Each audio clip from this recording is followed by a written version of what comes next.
그렇네. 그냥 한마디로 고맙네. 예, 여러분이 정말 이 교회에 와가지고 일이 잘 되든 안 되든 그걸 떠나 예수님이 오실 때 이렇게 이름 불림받고 올라간다면, 그 구원받는다면, 저도 이게 업이에요. 목회가. 내가 못하지 않았구나. 열매가 있다는 그런 기쁨이 여러분이 그렇게 구원받는다면 제가 진짜 고마울 것 같아요. 예. 이 교회에 오셔서 받은 구원 잘 지켜 구원 열매 맺으셔서 진짜 예수님, 저는 정말 온다고 지금 믿어요. 한 번도 본 적은 없는데 근데 정말 예수님 오시고 우리가 올라간다고 믿는데, 그날 우리 다 같이 감동합시다. 그날 그 주일마다 요한계시로 설교하고 있는데 또 12장, 13장 하고 있는데 마귀 나오고 짐승 나오니까 자꾸 이야기만 하니까 성도들이 듣기에 좀 힘들 죽겠다 생각이 드는 거예요. 그래도 한 주간 살면서 좀 마음도 몸도 피곤해서 오면 릴렉스, 힐링 해서 마음이 이렇게 그걸 사실 원하게 되죠. 근데 그렇게 피곤해서 왔는데 이거는 초긴장케 하는 그런 메시지를 또 계속 짐승하니까 이 말씀이 좀 버거운 진짜 설교가 징글징글하겠다 생각이 드는 거예요. 그래서 오늘 본문 설교하기 전에 여러분 위로하고 격려하는 말씀 그거 먼저 하고 설교해야 되겠어요. 이 계시록 말씀은 반드시 속히 될 말씀입니다. 이 내용은 일들이에요. 반드시 일어날 일들이에요. 지나간 역사가 증가하고 있고 또 일어나는 지금 일들이 그걸 증가하고 있고, 그래서 이 말씀대로 살기만 하면 이 말씀이 이루어지는 거, 세계적인 일 말고 우리에게 주시는 말씀 또한 우리에게 이루어지는 것을 경험할 수 있다는 것. 성경에 복 있는 사람은 그런 사람을 말합니다. 이 말씀이 이루어지는 걸로 인해서 하나님을 맛보아하는 사람이 복 있는 사람이에요. 이런 믿음을 좀 버거워하는데, 근데 작은 믿음이라도 돼요. 필라델피아 교회가 작은 능력을 가졌는데 말씀을 인내했대요. 그러니까 믿음이 크든 작든 이 말씀을 내가 참아내야만 해요. 이게 참아내는 거 없으면 이 말씀이 도루묵이 돼요. 근데 그냥 도루묵이 되는 게 아니고 그냥 교회 밖에 허무함이 아니라 교회 안에서 이 말씀이 도루묵이 되면 안에서 허무해질 뿐만 아니라 악해져요. 우리가 악해지면 자꾸 말씀하고 멀어져요. 차라리 교회 밖에 사람은 말씀을 듣고자 혹은 들을 기회가 있는데 교회 안에서 악해지면 들으면 들을수록 이 말씀이 말하자면 독사가 물을 먹으면 독이 되듯이 그렇게 독이 돼요. 성도님들, 이 말씀이 세계적인 일도 이루어지고 내게 주시는 말씀도 이루어지니까 힘내세요. 예, 저도 매일매일 이런 소망 가지고 매일매일 힘냅니다. 예. 오늘 본문에 나온 짐승은 마지막 날에 우리가 이겨야 하는 대상입니다. 짐승이지만 사람이에요. 짐승의 영을 가진 사람이에요. 붉은 용, 마귀의 사람이에요. 어떤 사람이 마귀의 사람이 되는지 예수님이 가르쳐 주셨어요. 하나님의 일을 생각지 않고 사람의 일을 생각하면 마귀가 된대요. 와, 사람인데 사람의 일을 생각하지. 그죠? 그래서 사람들이 마지막 심판에서 다 지옥 갑니다. 하나님의 일을 생각한다. 이제 이게 믿음이에요. 하나님을 바라봐야 하나님을 생각하죠. 그리고 하나님이 말씀하신 것을 내가 받아들여야 하나님의 일을 생각하죠. 근데 그러지 않으면은 이런 짐승 혹은 짐승 같은 사람이 된답니다. 오늘 본문에 나오는 이 짐승은 하나님을 대적했던 수많은 사람들, 그 사람들의 대표입니다. 마귀의 화신입니다. 근데 앞에 1절에 보면 짐승이 나오는데 1절에 그 짐승은 바다에서 나온 짐승입니다. 오늘 본문의 짐승은 땅에서 나오는 짐승입니다. 그래서 1절에 나오는 짐승은 첫째 짐승이라고, 오늘 읽은 이 본문은 11절은 둘째 짐승입니다. 첫째 짐승, 둘째 짐승 구별을 하시길 바랍니다. 두 짐승이 나오는 거예요. 달라요. 사람이 달라요. 근데 안에 들어있는 마음과 영이 같아요. 마귀의 영이고요. 마귀적인 생각을 하고요. 마귀 편에 있어요. 4절을 보면, 위에 4절 보면 붉은 용이 바다에서 올라오는 그 첫째 짐승에게 권세를 줘요. 마귀가 권세를 준다. 마귀에게 잡힌 거죠. 그래서 첫째 짐승이 대단한 일을 해요. 근데 둘째 짐승도 똑같아요. 11절에 보면 붉은 용처럼 말하고, 15절에 보면 첫째 짐승처럼 붉은 용에게 권세를 받아서 첫째 짐승처럼 대단한 능력을 나타낸대요. 근데 둘째 짐승의 모습은 또 이래요. 어린 양처럼 두 뿔이 있고요. 용처럼 말을 해요. 요 구절을 잘 생각해 보세요. 어린 양처럼 보여요. 그런데 말을 붉은 용, 마귀처럼 말을 해요. 얼핏 보면 어린 양, 예수님하고 같아요. 그러니까 어린 양처럼 하고, 용처럼 하고, 요처럼, 이 한글은 같은 단어인데 원어는 달라요. 이 어린 양처럼 할 때는 어린 양과 유사하게 비슷하게 그런 단어고요.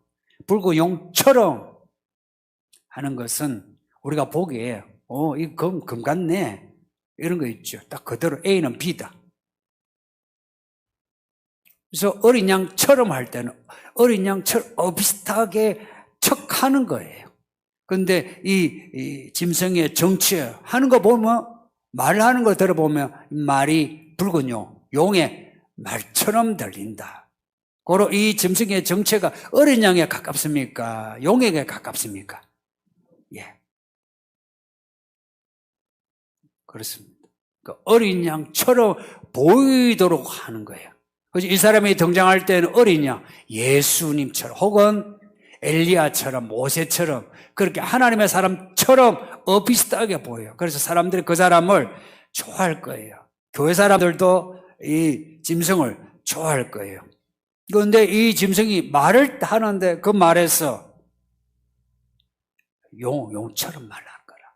근데 이걸 누가 분별을 할까 싶어요. 분별하는 거. 뒤에 18절 보면 지혜가 여기 있으니 총명한 자는 그 짐승의 수를 세어보라. 저는 이 구절이 우리 요한계시록에서 우리 성도들에게 주시는 마지막 때에 주는 가장 강렬한 메시지인 것 같아요. 이 마지막 때 지혜와 총기, 세워보라.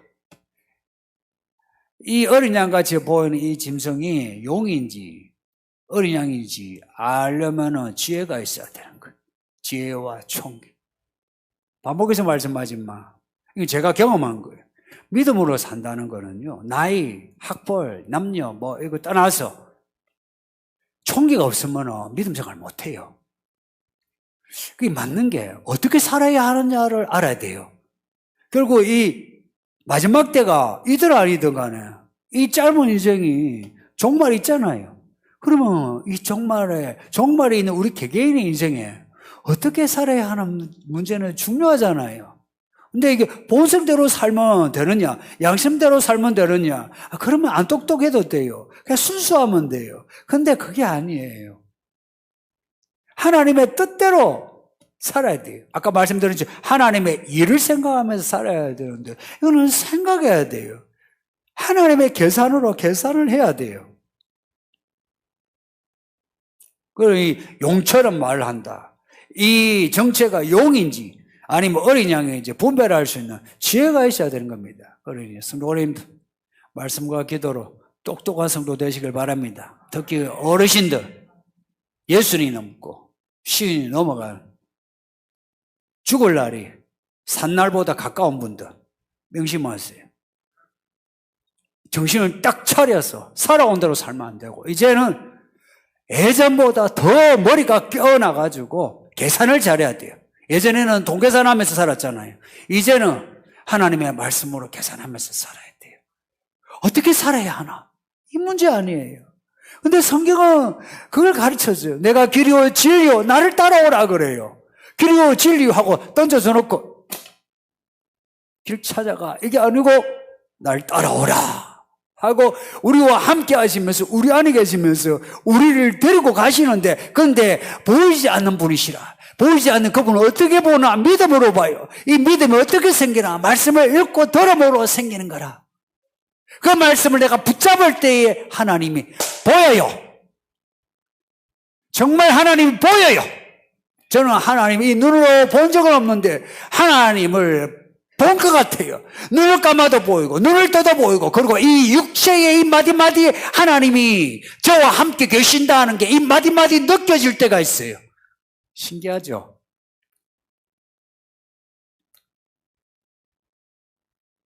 정말 신기해. 하나님이 영으로 살아계셔. 그래서 기도를 하면 한 번씩 눈이 그냥 불뜬 것이 확 뜨겁고 손마디가 그냥 뜨겁고 그냥 발덩어리가 뜨겁고 무릎이 뜨겁고 허벅지가 뜨겁고 엉덩이가 뜨겁고 이 불이 위로 아래로 위로 옆으로 신기하지 않습니까?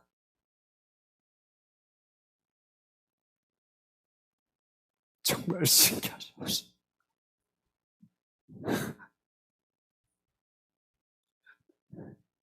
정말 신기하지 않습니까?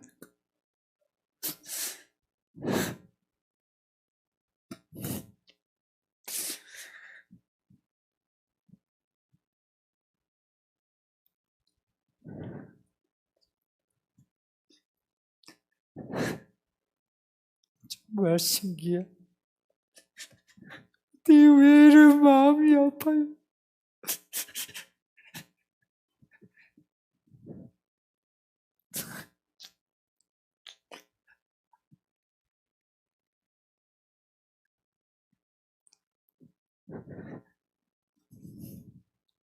둘째 짐승이 하는 일이 12절에 있는데 그가 먼저 나온 첫째 짐승의 모든 권세를 그 앞에서 행하고 땅과 땅에 사는 자들을 처음 짐승에게 경배하니 곧 죽게 되었던 상처가 나은 자니라.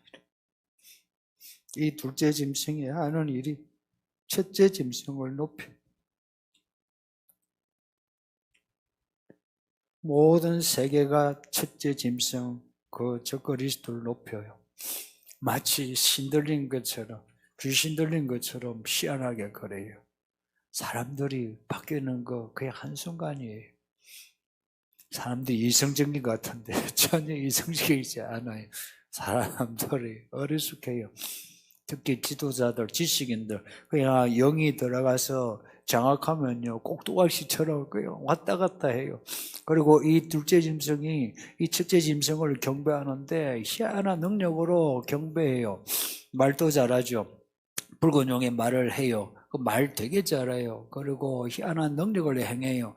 사람들이 우와 해요. 그리고 이 첫째 짐승이 무슨 일인가 죽었다가 살아나요. 그렇게 죽었다가 살아나니까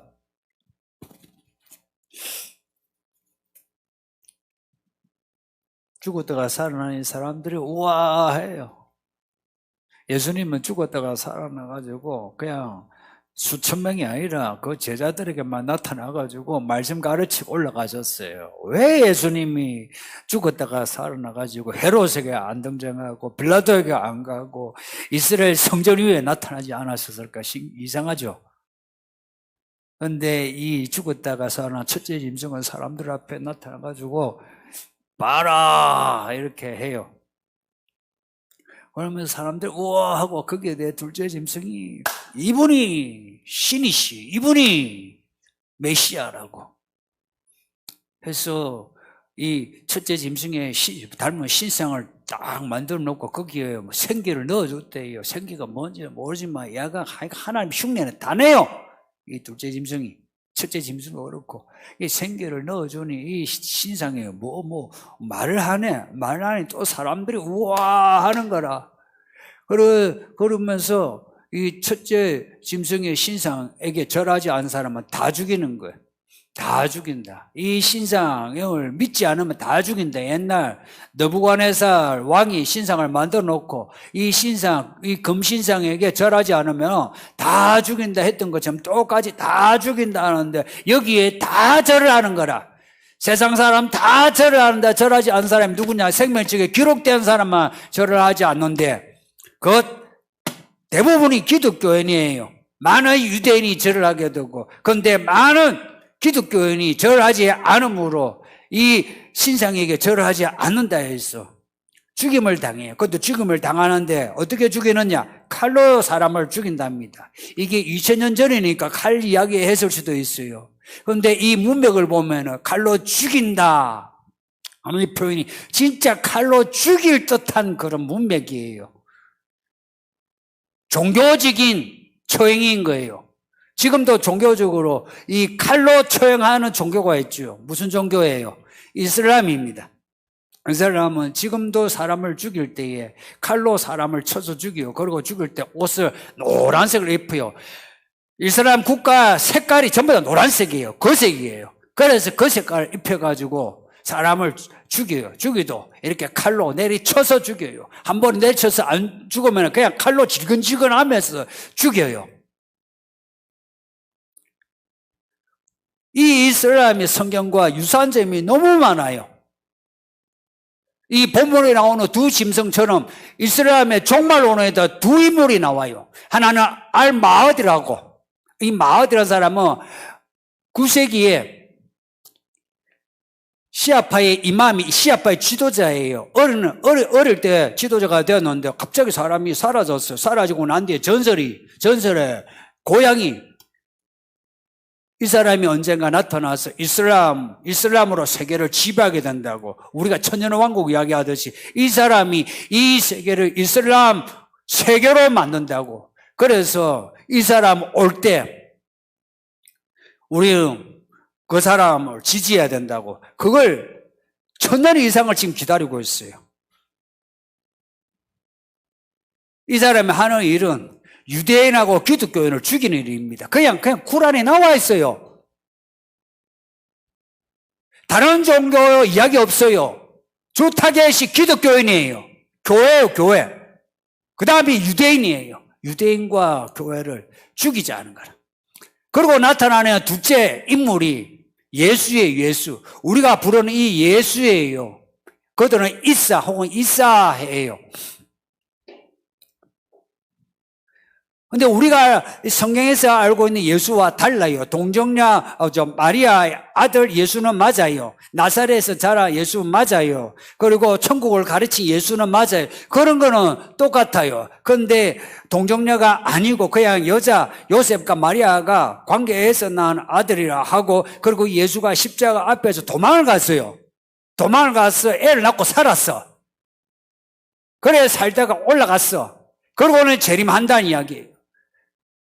이름은 예수예요. 근데 내용이 완전히 달라. 그 예수가 재림이에요.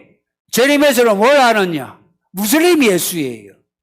알마디에 밑에 어시스트 종이 돼요. 이 예수가 하는 것은 알마디를 이렇게 하는 거예요. 메시아라고. 모든 사람들 믿으라고. 예수가. 그러면서 유대인에게 가서는 당신들이 알고 있는 그 메시아 틀렸다. 그리고 기독교인에게 가서는 당신들이 믿는 예수 나다 나. 당신들이 알고 있는 예수 잘못 알고 있다고. 여러분 모두가 알라를 믿어야 된다고. 그리고 알라의 종 메시아, 이 메시아란 말 기름 부음 받은 종이란 뜻이에요. 그게 이 마흐디예요. 이 마흐디를 믿어야 된다는 거예요. 그래서 모든 세계가 알라 안에서 한 세계가 되어야 된다. 이것을 거절하는 유대인과 기독교인을 다 죽이는 거예요.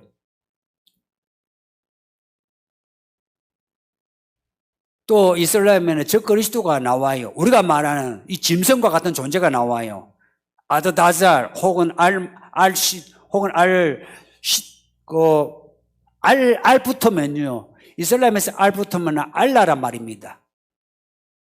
알마시어 해서 알라의 마시어, 메시아 혹은 알마시, 이사. 근데 이 적그리스도 가 나타나는데 이 이름이 아드다잘이에요. 혹은 다자라. 이 발음이 뭐 여러 가지예요. 뭐 우리 한글로 번역을 하니까. 이 사람은 마하디를 반대해요. 알라를 안 믿어. 그러면서 유대인과 기독교인을 선동해요. 알라를 믿으면 안 된다고. 그래서 무슬림 예수가 이 아드다잘에게 가서 싸움을 걸어요. 그래서 아드다잘을 죽여요. 무슬림 예수가 이겨.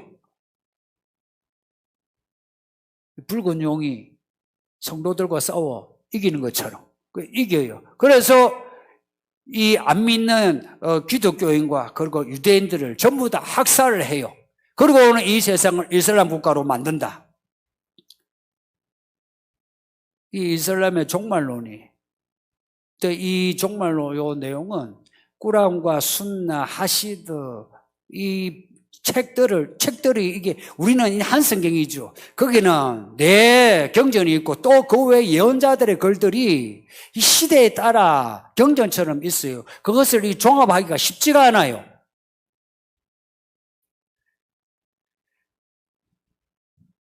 마지막 날에 이 이슬람이 적그리스도가 나타나는데 큰 역할을 하게 됩니다.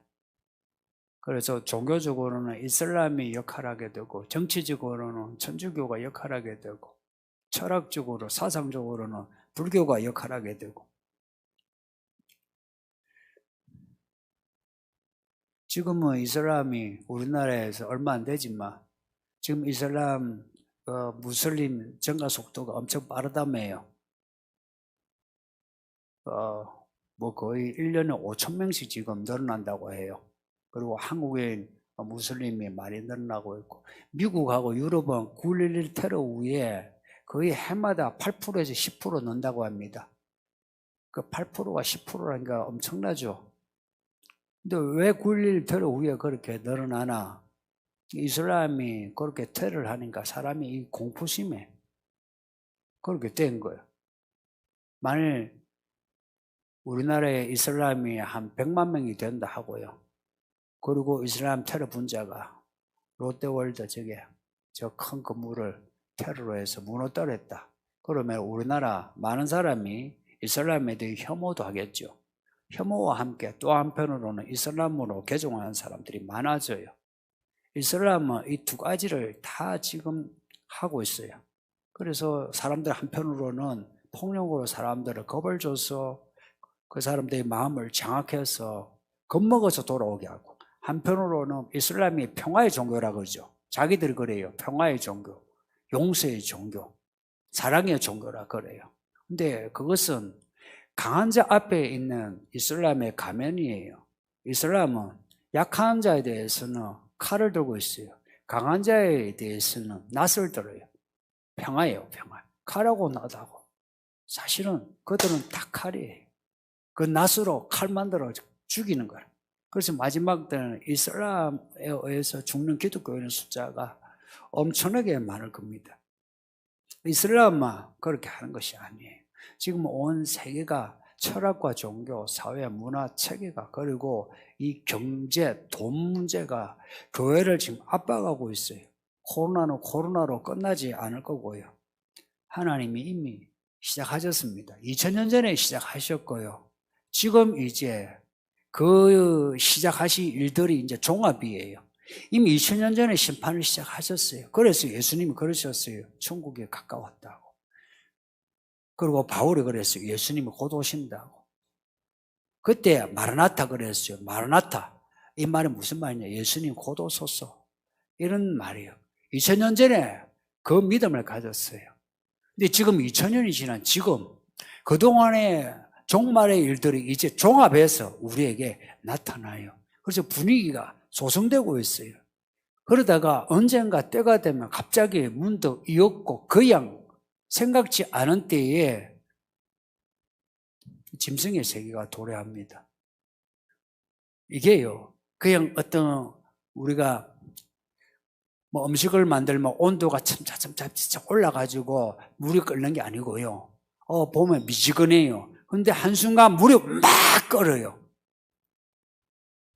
쿠팡 물류센터에 불이 났다는데 아마 그 불난 것도 그럴 수 있어요. 처음에 그냥 스파크만 바짝바짝 했는데 갑자기 불이 그냥 전체 건물로 팍 퍼졌을 거예요. 그래서 그 소방수들이 하는 말이 불이 잡혔다 했어요.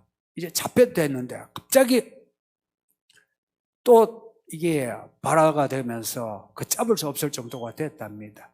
시대가 지금 그런 시대예요. 코로나는 시작입니다. 극단적인 종말론처럼 보이죠. 코로나가 끝나지 않아요. 코로나가 끝난다면 그 다음 오는 게 더 무서워요. 차라리 코로나 1, 2 이렇게 나가는 게 낫지 코로나 이후가 더 무서운 거예요. 그리고 이 짐승에 등장한 이 시기는 그냥 갑자기예요. 왜냐? 성경이 그걸 가르치고 있어요. 평안하다 할 때에 일이 터진다 했어요. 지금 코로나가 터졌지만 평안하지 않습니까? 세상이 조용하지 않습니까? 근데 이 코로나와 함께 세상이요, 물밑에서 전쟁 중입니다. 이 전쟁이 밑에서 용암이 이제 터져나와서 지진을 일으키고 세상을 불바다 만드는 것처럼 이제 그 때가 거의 가까워왔어요. 여기 이 아이들이나 여기 어르신이나 같은 세대입니다, 이제. 교회 다음 세대 이야기하잖아요. 제가 교회 개척하고 다음 세대를 이야기해 본 적 없어요. 왜 그러냐? 그 말이 안 나와요.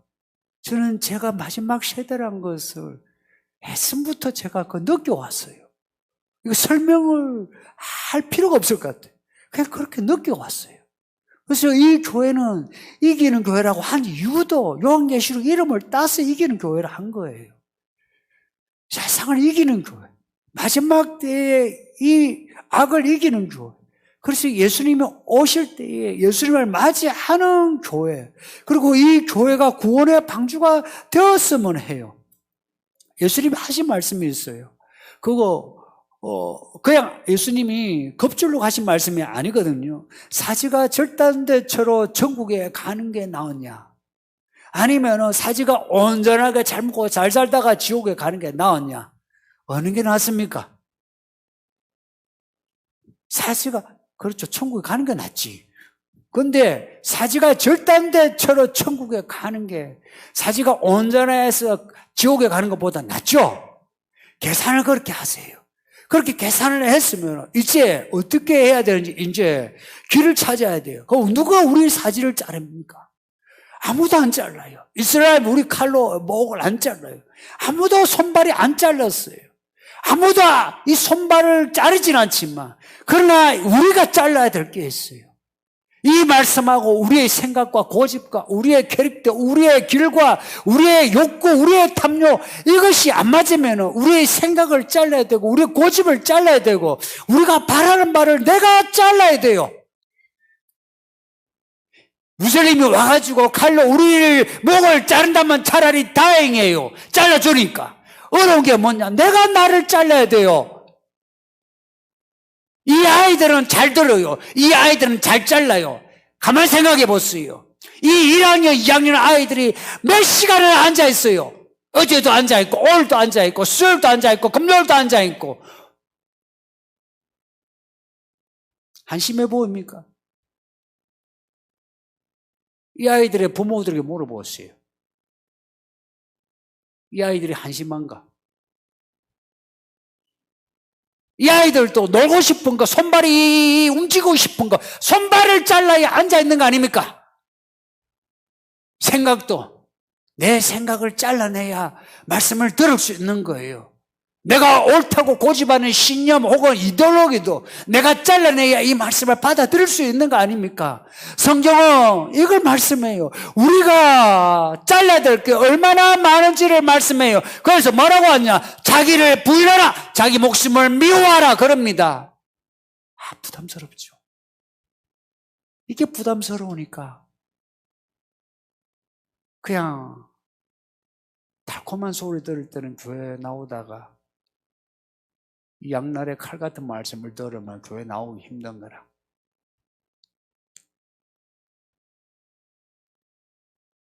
이 말씀이 우리 이 사지를 자르지는 않아도 이 말씀이 내 고집, 내 생각 배고자 하며 말씀에 의해 배입시다. 나를 엎드려 순종한다면 내 고집과 생각, 내 욕구와 욕망이 잘립니다. 그러니 믿음을 키워주세요. 어린 양이 우리를 살리신 걸 믿고 그 어린 양을 따라가는데 집중하시기를. 무엇보다 이 말씀 읽고 듣는 자, 지킨 자가 복이 있다 하세요. 그리고 이 예배당, 성경은 구약의 성전을 하나님의 집이라 하고요. 신약의 교회도 하나님의 집이라고 해요. 그건 똑같은 표현이에요. 근데 이 예배당이 뭐냐? 기도하는 집이에요. 이사야 56장 말씀처럼 기도하는 집이에요. 이 예배당에서 기도하는 만큼 여러분의 믿음이 안전하고 자라요. 이 말씀과 기도, 여기에 여러분이 힘써 주신다면 아마 여러분도 아까 찬송을 하고 이렇게 고백을 한 우리 양종원 성도 그 말처럼 예수님 오실 때 흰 옷 입고 올라갈 겁니다. 그리고 살았을 때 이 말씀이 이루어지는 복 있는 성도가 되실 겁니다. 기도합시다. 이 말씀을 생각하면서 다 함께 기도합시다.